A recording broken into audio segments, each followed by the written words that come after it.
Okay, yeah, we're back, and we're doing the same old, same old. We're in my room, thankfully.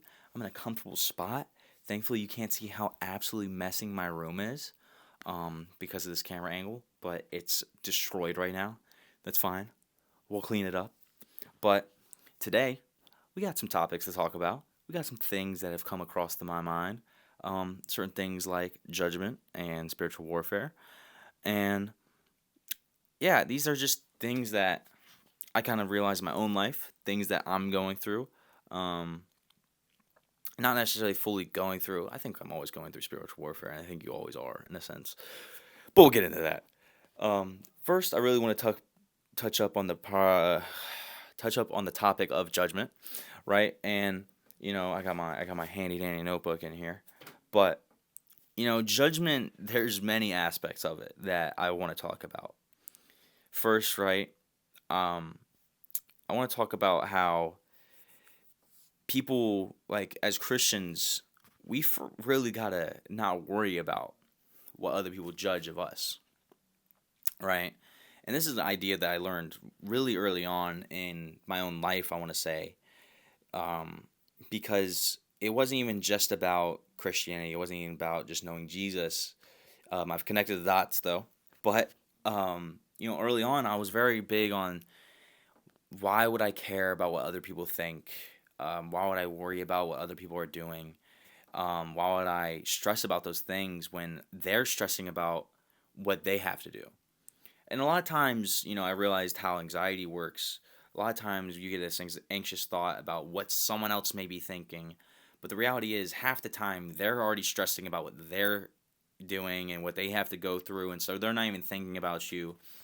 And so you kind of like have to humble yourself. You remember, like, you're just like a little ant on this planet. No one actually cares, in a sense.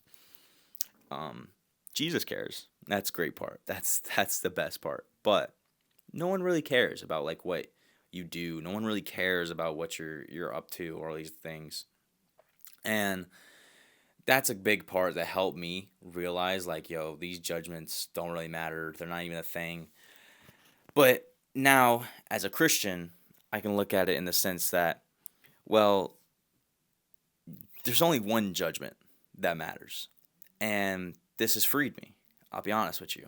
The reality is that there's only one judgment which comes from Christ and the Father above that matters. And so if that's the fact, then that's the only judgment I need to worry about and care about. Because I know that even if I walked perfectly how Christ walks, I'm still going to be judged. Christ lived a perfect life and still was judged and crucified. And he didn't do anything wrong.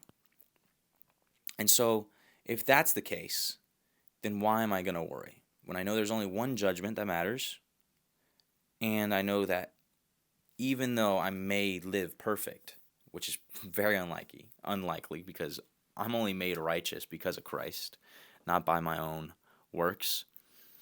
And with that said, like, I'm only made perfect because of Christ, and I know how much I may fail. Like, these judgments just don't matter.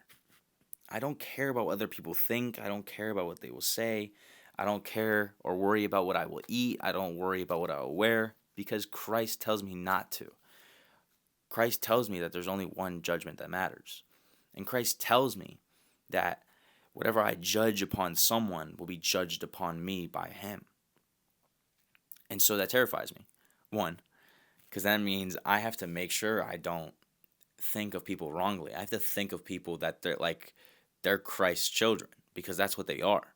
And I think about his love and care, his tenderness, his never-ending patience with us.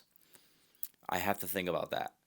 And that really helps me with people. Seeing how Christ loves us helps me love them.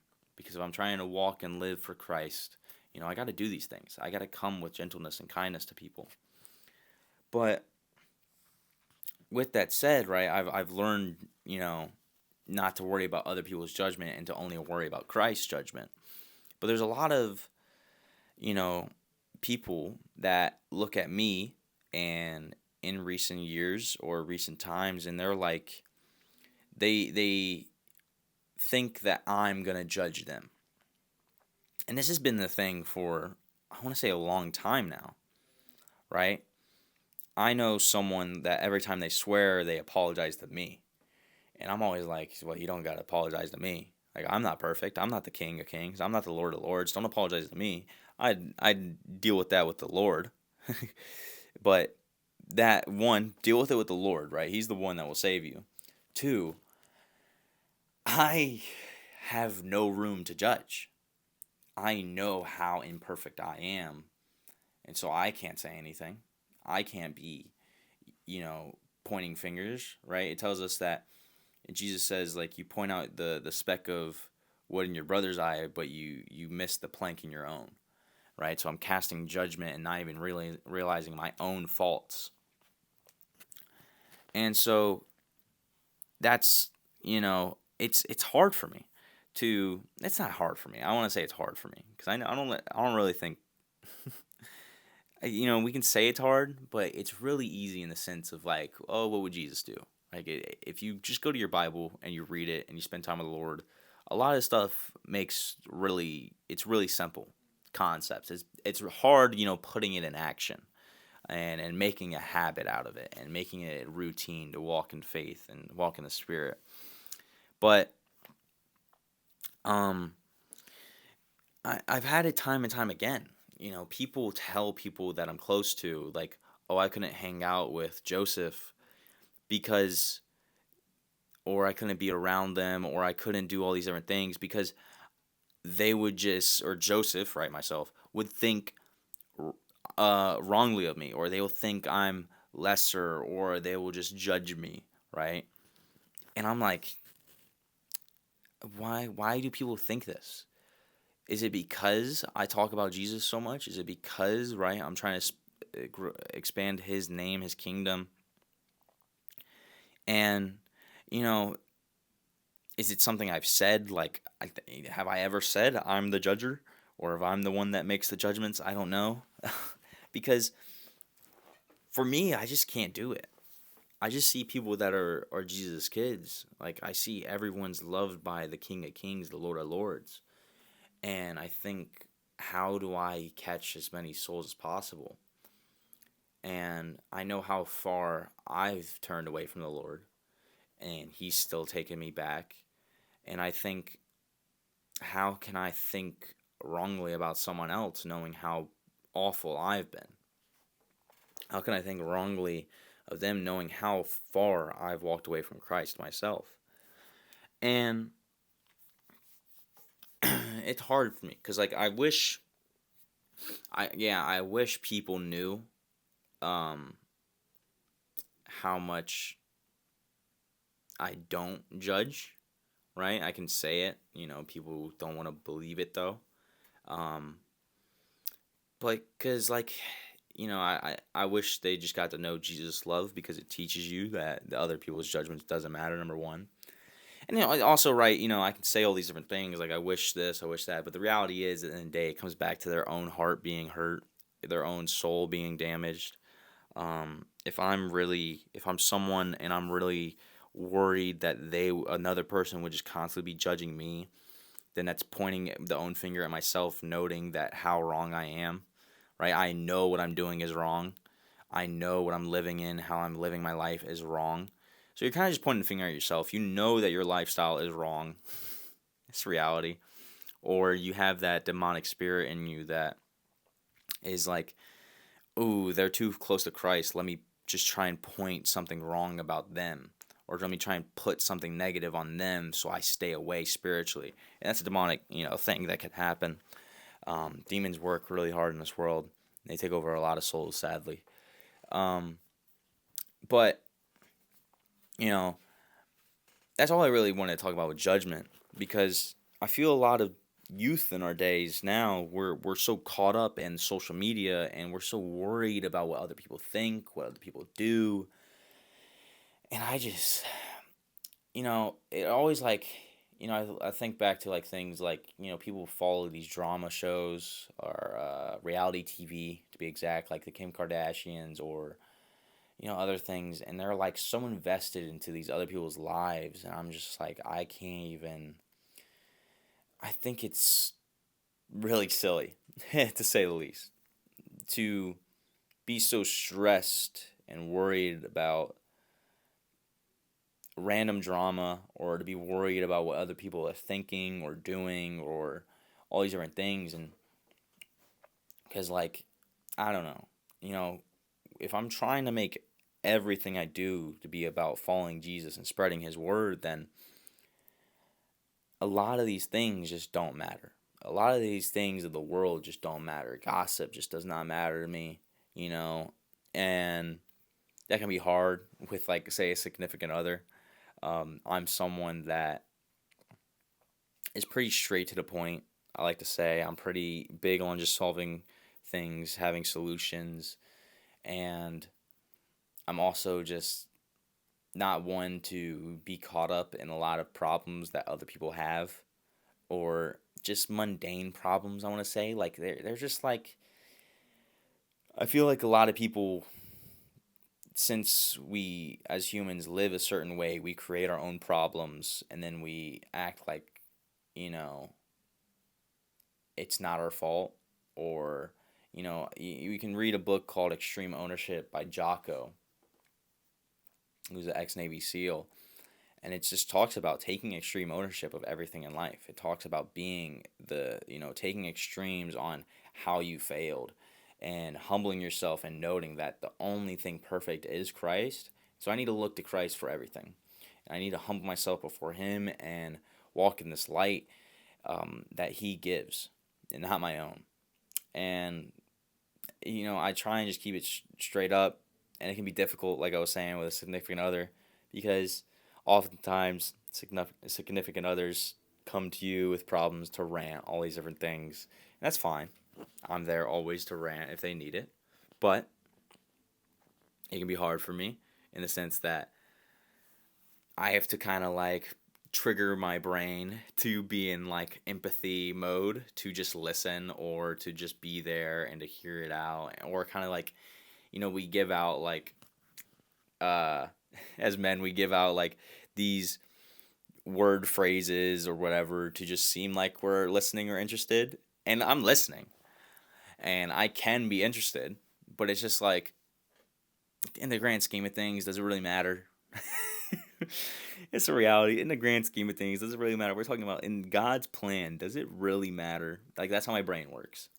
Like, if it's not gonna matter in God's plan, right? If it's not something dealing with God's plan, what he wants for this world, what he wants me to do, what he wants you to do, then I'm like, why are we wasting time even thinking about it, worrying about it, all these different things?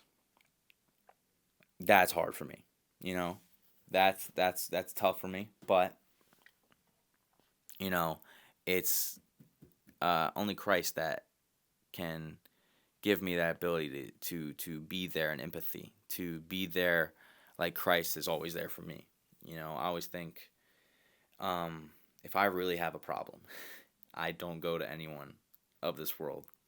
If I really have something that I'm struggling with, I don't do it. I can talk about it later with people, but the first person I go to is Christ. The first person I go to is with him. And I think this is a good segue into my next topic, if I haven't already done that yet. But right, I was talking about judgment, I was talking about this and that, but now I wanted to really touch on spiritual warfare. I wasn't planning on talking about spiritual warfare at all, but something dawned on me to talk about it. And spiritual warfare, I think, gets not as much talk in our day and age. There's a lot of people that are Christians, and you can maybe label a lot more people as, lukewarm Christians, right? Christians that say they're a Christian, but they don't devote their life to Christ. They don't devote their life to doing his will and not their own. And, no judgment, because I've been there, I've been done that. But there's a lot of things, like, demonic in this world, and the spirits are always trying to attack you, right? First of all, we see that the flesh and the spirit itself clash always, right? In Galatians, I want to say it says, I say then, walk in the spirit, and you shall not fulfill the lust of the flesh, For the flesh lusts against the spirit, and the spirit against the flesh, and these are contrary to one another, so that you do not do the things that you wish to do. That wasn't exactly at the end. I messed it up on when I got the contrary part, but it's what it's saying. Um, and the reality is like, right, my flesh is always yearning against what the Holy Spirit wants me to do. And that's crazy. First of all, that's crazy already to break down. Like what my heart or body or what everything yearns for is exactly against what the Spirit wants me to go to, until I start, changing my thoughts, and He will change my heart, and then my heart will then be set upon His love and delight in Him. And when I'm delighted in Him, then you kind of have that harmony. But that takes time. It takes a lot of time. It's not like it's ever going to go away that my flesh yearns against my spirit. And I can break down the spiritual warfare in a sense of, we can talk about a topic that I know a lot of our generation struggles with, which is lust. Lust is an absolute issue with our generation. I think, one, it's been a major issue by people that want to hold and oppress people. And that's a different topic for another time. But the reality is that we've had a generation of men absolutely destroyed by, say, porn, by OnlyFans, by Instagram, by the flirtiness of Snapchat, by all these different things. And they've been destroyed, including myself, been destroyed.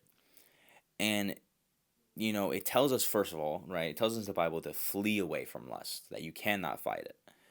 So that's our first sign, is that we're supposed to leave these things, right? The moment I feel lust, I'm supposed to just run away, go to Christ, go to worship, go to Him, and get myself out of that situation. That's number one. But this spiritual warfare that we have now created because of this, trying to break away, right? From my own experience, lust has been a demon that I have fought for years. And because I let myself get so far away from Christ. And that's just the reality. Has it gotten a lot easier? Absolutely. Absolutely. And I'm blessed by the Lord that is the case. But it's this reality that I let myself fall into this pit of constant, easy life pleasures. And when I was trying to break away, right? When I was trying to get away from this addiction, in a sense, the reality is that I had spirits, I had demons working against me. And I know this from my own experience because when I tried to break away, I had a spiritual warfare attack. I had something demonic try to get at me. And I was excited. It was over winter break. It was over this last winter break. So this December or early January, I had it happen. I got excited about it because it was fun for me. It's the reality knowing that, right? Because I don't remember the exact quote, but like, if you feel like the devil's not attacking you, then you must be doing something wrong. Or if you feel like you're not going through spiritual warfare, then you must be doing something wrong. Or if you're not experiencing, right? If it's this idea that if you're not trying to walk in the direction of Christ, then why would the devil attack you?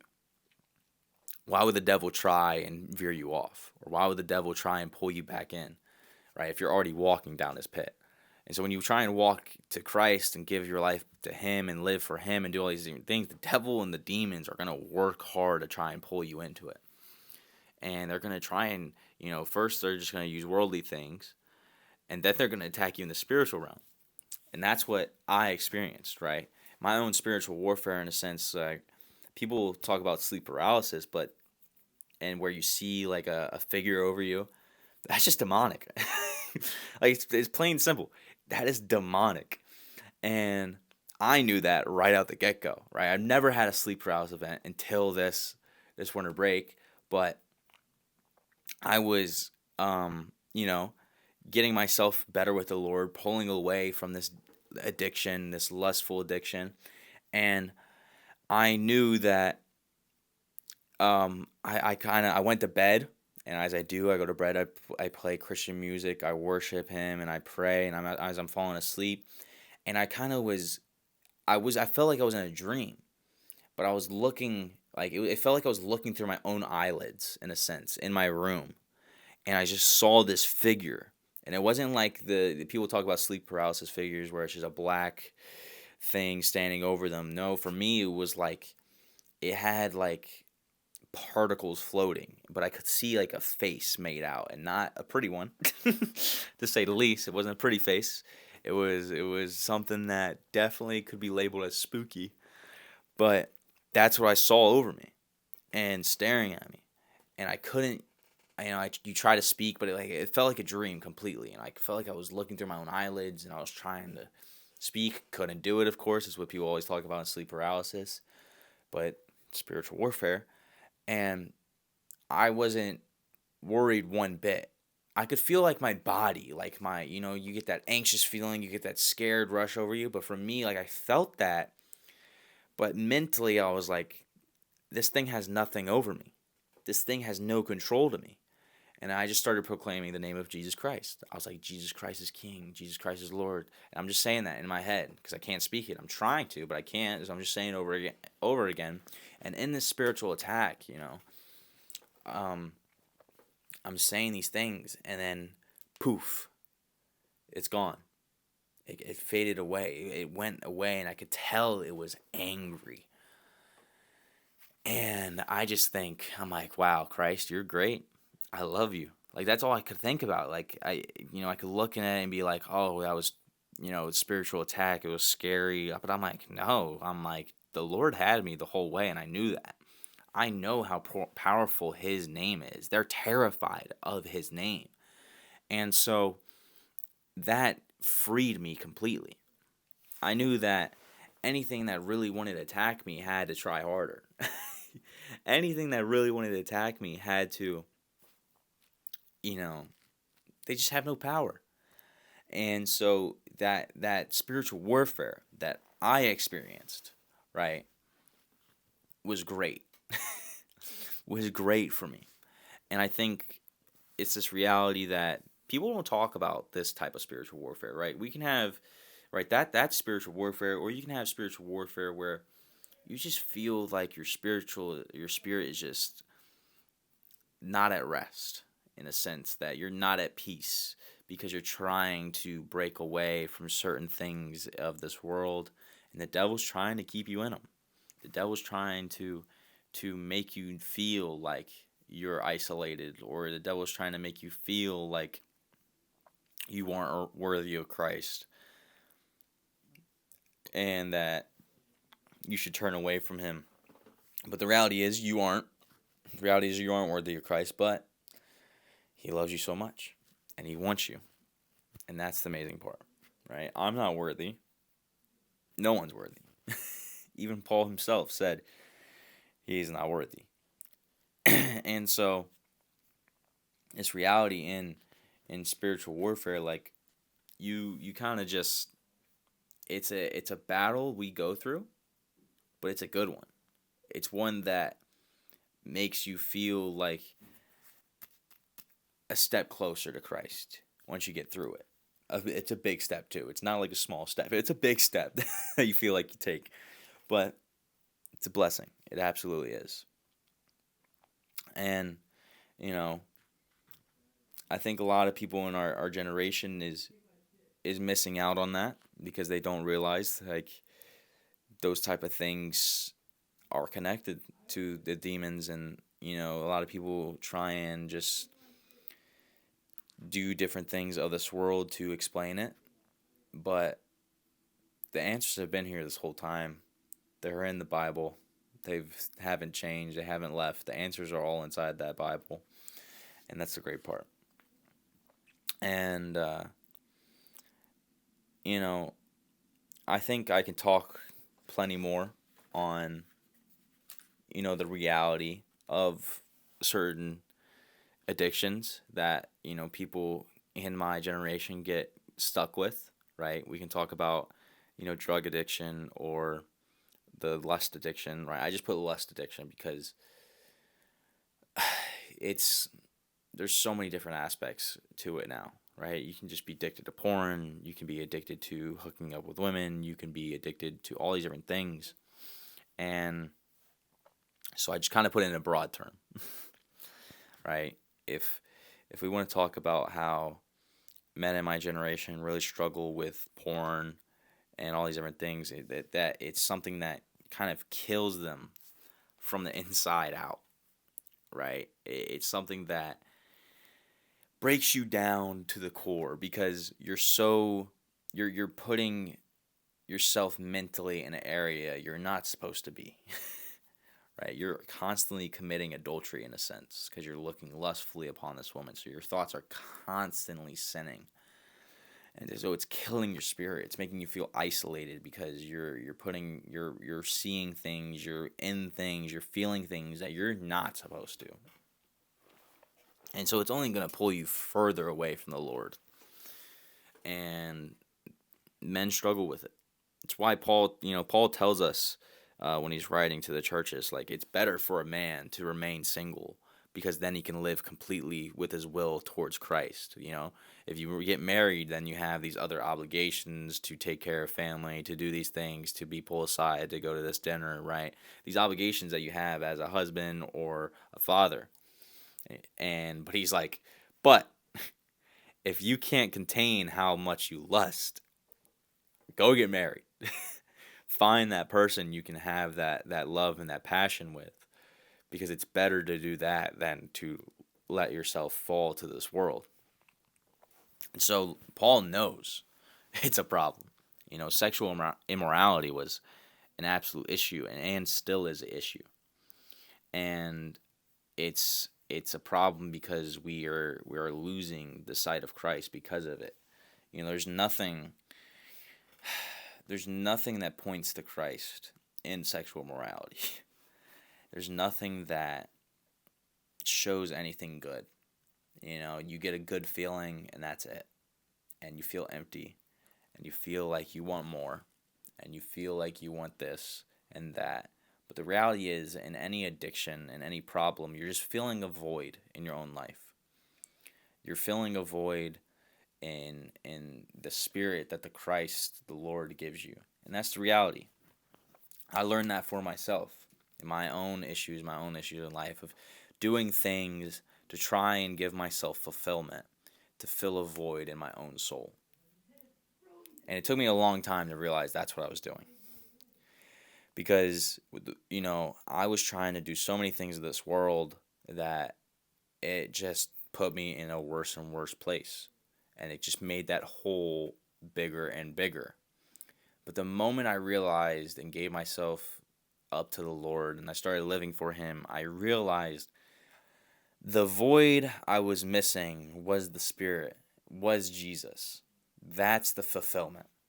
The realization of how much Christ fulfills me instantly made me not even want the things of this world. Every time I think about Him and I think about His beauty, how He saved me, what He's done for me, how He's led me, how He's helped me get people to know Him, how He's worked through me, all these different things. When I think about that reality, I'm like, dude, I don't even want these things of this world. Like, they're not even close to comparable to what Christ is. And that's the reality. And, so that helped me completely break away from the addictions of this world. But it's easier said than done, right? I had tried the psychological ways to make better habits, to break away addiction. I've tried all those things that make it easier, but the only thing that really made it easier was Christ. The only thing that truly solved the problem from its core was Christ. The only thing that let me build my house upon a firm stone foundation was Christ. And it's that reality. I couldn't get that feeling that my soul was seeking from anywhere else in this world. And thankfully Christ is loving. Thankfully Christ, even though I veered so far off, was willing to take me back, and he's willing to take anyone back. Any of y'all that feel like you're too far from Christ, you didn't accept him, or you don't even know him. He's loving, he's kind, he's patient, he's never envious, he's long suffering. He's all these things. And he paid a price that I do not deserve and you do not deserve. And that's the glorious part about him. It's why he's the King of Kings, the Lord of Lords. It's why he wore the white robe, bore the crown of thorns. And it's the reality. It makes it a lot easier to get away from the things that you don't want to be a part of anymore. Because I know a lot of people get an addiction and then they realize like it's hard to break away. Right? It becomes a habitual thing. It becomes a habit. Like, oh, I just keep doing it, even if they feel bad. Oh, I just keep falling back to this problem. Why do I keep doing this? I'm nothing. I'm weak. I'm strong. I don't deserve this. I should just be done. I should kill myself. Right? It's where it all leads to.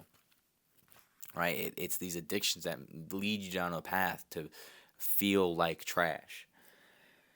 It's because you're not getting the fulfillment you want.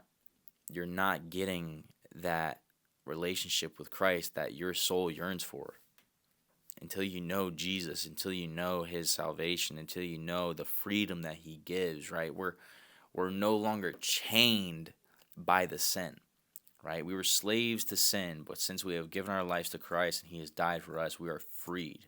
And now we serve Christ and we're more free than ever, right? The following Christ is not something that makes me feel like bound or makes me feel chained up. No, it frees me. It makes me realize that I'm not controlled by the things of this world. It makes me realize that my life has a purpose. It makes me realize that I don't have to worry.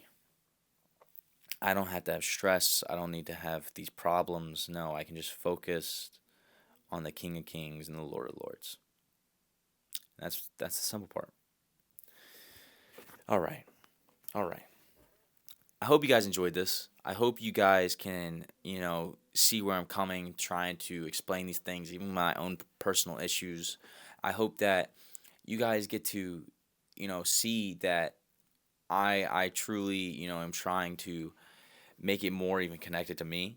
But I hope you guys have questions. I hope you guys have topics that you would love to hear. I'm just going to keep doing these every week. And there was a codus there because my phone just died, but that's fine. Anyways, let me know what you want to see. Let me know what you want to hear. I'm going to keep doing these, as I said. So, y'all have a good one. I love you. Jesus loves you.